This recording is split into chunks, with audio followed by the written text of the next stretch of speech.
नमस्कार, मी श्वेता अंकले. तरुण भारतच्या न्यूज बुलेटिनमध्ये आपल्या सर्वांचे स्वागत. आता पाहूया ठळक घडामोडी. ओमान या देशात झालेल्या कार अपघातामध्ये मूळचे गोकाकचे असलेल्या चौघांचा आगीत होरपळून मृत्यू झाला आहे.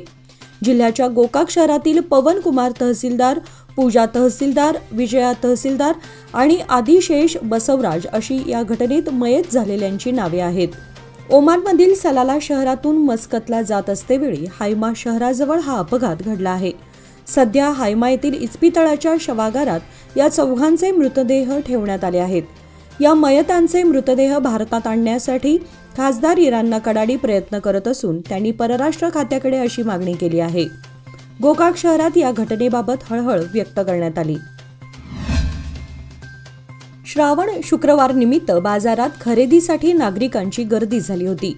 विशेषतः गणपत गल्ली, नरगुंदकर भावे चौक, मारुती गल्ली, किर्लोस्कर रोड, समादेवी गल्ली, खडे बाजार आदी ठिकाणी लोकांची लगबग पाहायला मिळाली. त्याचबरोबर गणेशोत्सव तोंडावर असल्याने गणरायाच्या स्वागताच्या तयारीसाठी बाजारात वर्दळ वाढू लागली आहे. शेवटच्या शुक्रवार निमित्त बाजारात पूजेच्या साहित्याला अधिक मागणी होती. विशेषतः हार, फुले, फळे, त्याचसोबत केळीच्या पानांची आणि इतर पूजेच्या साहित्याची मागणी अधिक होती. येणारा सोमवार हा शेवटचा श्रावण सोमवार आणि अमावस्या असल्यानं या पार्श्वभूमीवर खरेदी होऊ लागली आहे. अनगोळ येथील धर्मवीर संभाजी चौक ते मारुती मंदिर पर्यंतच्या रस्ता दुरुस्तीसाठी आज धरणे आंदोलन करण्यात आले. शुक्रवार दिनांक 30 रोजी सकाळी धर्मवीर संभाजी महाराज चौक येथे आंदोलन करण्यात आले असून माजी नगरसेवक विनायक गुंजटकर यांनी याबाबतची लेखी माहिती गुरुवारी महापौर सविता कांबळे व उपमहापौर आनंद चव्हाण यांना दिली होती. धर्मवीर संभाजी महाराज चौक ते रघुनाथ पेठ अनगोळ येथील 120 मीटर लांबीच्या रस्त्यावर नवीन ड्रेनेज लाईन घालण्याचे काम 2023 साली गणेशोत्सव काळातच हाती घेण्यात आले होते. ते काम पूर्ण झाले असूनही पण त्या रस्त्याची सुधारणा मात्र करण्यात आली नाही. रस्त्यांच्या खड्ड्यांमुळे तसेच गटारी अस्वच्छ असल्यामुळे आरोग्याच्या समस्या निर्माण झाल्या. त्यामुळे तातडीने याकडे प्रशासनाने लक्ष देऊन येथील समस्या सोडवाव्यात यासाठी माजी नगरसेवक विनायक गुंजटकर, मोहन भांदुर्गे तसेच गल्लीतील सामाजिक कार्यकर्ते, युवक, नागरिकांनी आंदोलन करून लवकरात लवकर हे काम पूर्ण करावे अशी मागणी यावेळी करण्यात आली. बेळगाव गणेशोत्सवानंतर बेळगाव शहरात ऑटो रिक्षांसाठी मीटर सक्ती लागू केली जाईल अशी माहिती आलोक कुमार यांनी पोलीस आयुक्तालयात आयोजित पत्रकार परिषदेमध्ये दिली. तसेच बेंगळुरूनंतर सर्वाधिक अपघात व मृत्यू बेळगावात घडत आहेत. त्यामुळे धोकादायक रस्त्यांवरील वाहतूक सुरळीत करण्यावर भर देण्याचा आदेश दिल्याचे त्यांनी सांगितले. बेळगाव दौऱ्यावर आलेले मंत्री एम बी पाटील यांनी काँग्रेस कार्यालयाच्या भेटीदरम्यान पत्रकारांशी संवाद साधताना स्टार्टअप्स आणि प्रादेशिक विकासावर लक्ष केंद्रित करून बेळगाव शहरासाठी काही महत्त्वाच्या घोषणा केल्या. यावेळी बोलताना मंत्री एम बी पाटील यांनी बेळगावसाठी 100 एकर जागेमध्ये स्टार्टअप पार्कची योजना आहे. बेळगावमध्ये स्टार्टअप पार्क विकसित झाल्यावर स्थानिक उद्योजक आणि गुंतवणूकदारांना त्यांचा व्यवसाय वाढवण्यासाठी वाव मिळणार आहे असे सांगितले. अशा पार्कची बेळगावात गरज आहे यावर त्यांनी भर दिला. मंत्री पाटील यांनी हुबळी धारवाड बेळगाव कॉरिडॉरच्या आगामी विस्ताराचाही उल्लेख केला, ज्यामुळे कनेक्टिव्हिटी सुधारेल आणि या भागातील आर्थिक विकासाला चालना मिळेल. या प्रकल्पाचे काम लवकरच सुरू होईल असे आश्वासनही पाटील यांनी दिले. आज श्रावण महिन्याच्या शेवटच्या शुक्रवार निमित्त शहरातील विविध मंदिरात दर्शनासाठी भाविकांनी गर्दी केली होती. श्रावण म्हणजे व्रतवैकल्यांचा महिना. मंगळा गौरीबरोबरच श्रावण शुक्रवारच्या पूजेलाही अनन्यसाधारण महत्त्व आहे. विविध रंगी आकर्षक फुलांची आरास करून श्रावण शुक्रवारी देवी मातेची आराधना व पूजन केले जाते. मंदिराबरोबर अगदी घरोघरीही लक्ष्मी मातेचे पूजन केले जाते.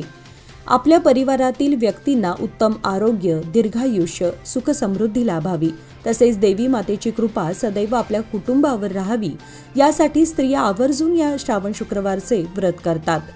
बेळगाव शहरात या श्रावणी शुक्रवारच्या पूजेसाठी लागणारे साहित्य खरेदीसाठी महिलांची गर्दी झाली होती. श्रीफळ, बदाम, हळकुंड, सुपारी, खोबरे, खारीक अशा पूजा साहित्याची पाकिटे, 5 प्रकारची फळे, फुले अगदी मोठ्या प्रमाणात उपलब्ध होती. श्री गणेशोत्सवाप्रसंगी गैरसोय होऊ नये यासाठी येळ्ळूर येथील जागरूक नागरिक व युवा कार्यकर्त्यांनी आज शुक्रवारी सकाळी खराब झालेल्या येळ्ळूर रस्त्याची श्रमदानाने डागडुजी करून सामाजिक बांधिलकी जपली। गेल्या काही महिन्यांपासून येळ्ळूर रस्त्यावर मोठे खड्डे पडून दुरावस्था झाली होती। त्यामुळे दुचाकीस्वारांना रस्त्यावरून वाहने चालवणं खूपच कठीण झालं होतं। गेल्या 2 आठवड्याभरामध्ये या रस्त्यावर जीवघेणे अपघातही झालेत। देसूर, खानापूर, नंदीहळ्ळी, राजहंसगड येथील वाहतूकही याच मार्गाने मोठ्या प्रमाणात होत असते। तसेच सध्या पावसाळ्याच्या दिवसात पाणी साचल्यानं खड्ड्यांचा अंदाज न आल्यामुळे दुचाकीस्वारांचे अपघात होत आहेत। सदर रस्त्याच्या दुरुस्तीसाठी यापूर्वी प्रशासनाकडे निवेदनही देण्यात आले होते। यामुळेच संभाव्य धोका टळावा यासाठी आज श्रमदानाने या रस्त्याची दुरुस्ती करण्यात आली। सामाजिक बांधिलकी जपताना एक जागरूक नागरिक म्हणून युवा कार्यकर्त्यांनी खराब झालेल्या येळ्ळूर रस्त्याची श्रमदानाने डागडुजी केली। ग्रामपंचायत उपाध्यक्ष प्रमोद पाटील, माजी ग्रामपंचायत अध्यक्ष सतीश पाटील आदी कार्यकर्ते मोठ्या संख्येने उपस्थित होते। एकीकडे शहराची स्मार्ट सिटी योजनेत निवड झाली असताना उपनगरातील अनेक भागामध्ये अद्याप विविध समस्या ठाण मांडून आहेत। पाटील गल्ली वडगाव येथील सांडपाणी ड्रेनेज समस्या अनेक वर्षांपासून उभी ठाकली आहे। वारंवार ड्रेनेज तुंबत असल्यानं या भागातील नागरिक हैराण झाले असून परिसरातील विहीर, कूपनलिका आणि काही वेळा जलवाहिन्यांच्या पाण्यामध्ये सांडपाणी मिसळत असल्यानं नागरिकांच्या बरोबरच जनावरांच्या आरोग्याचाही प्रश्न गंभीर बनलाय।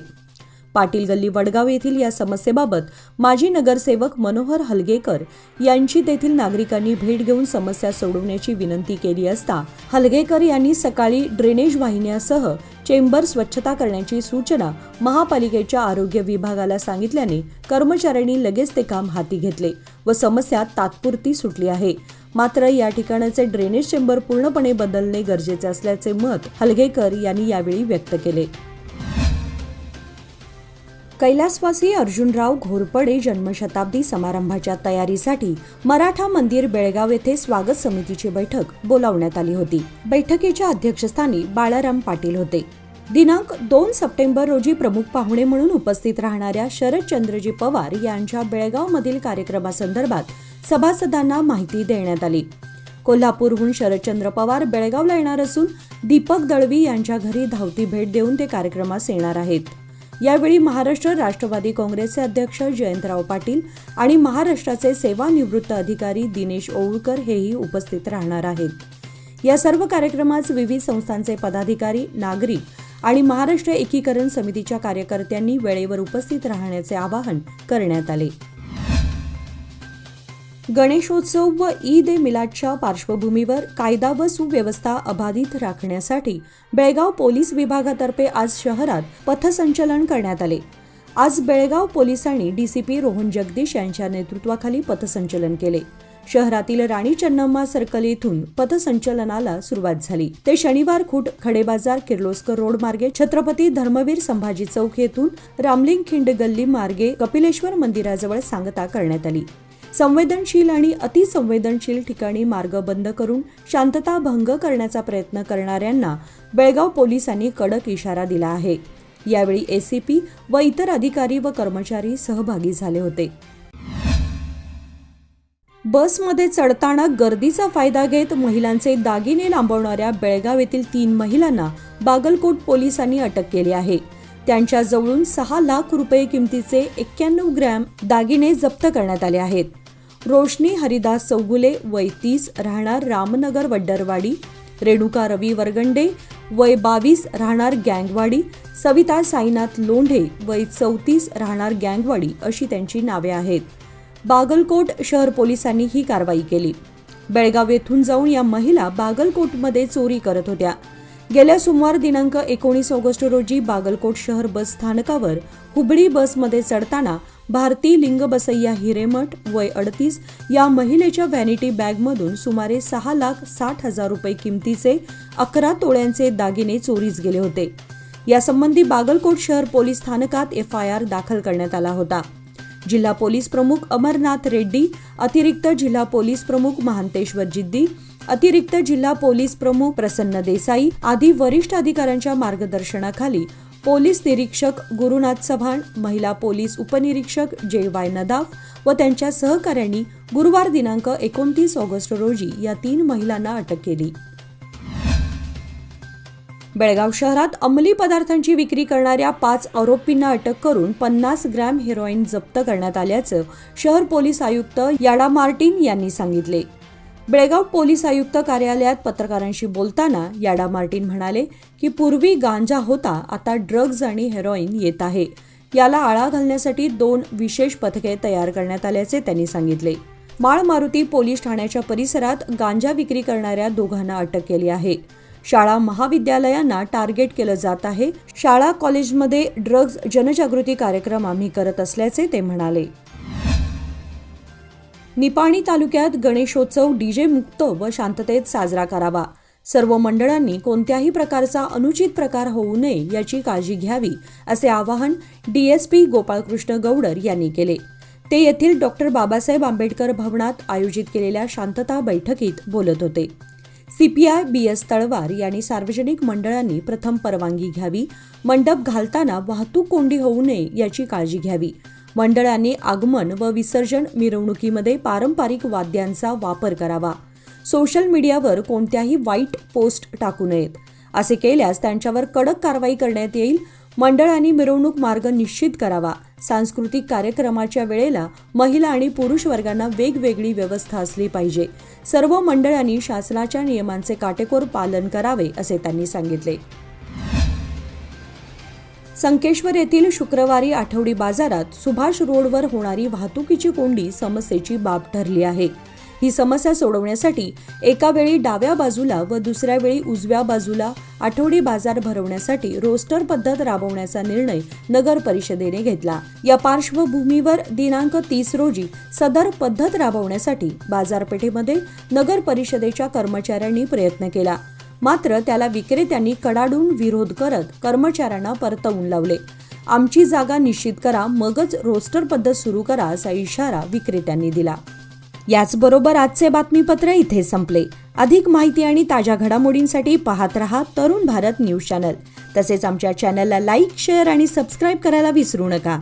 आणि विश्वासार्ह बातम्यांसाठी दररोज वाचा दैनिक तरुण भारत. धन्यवाद.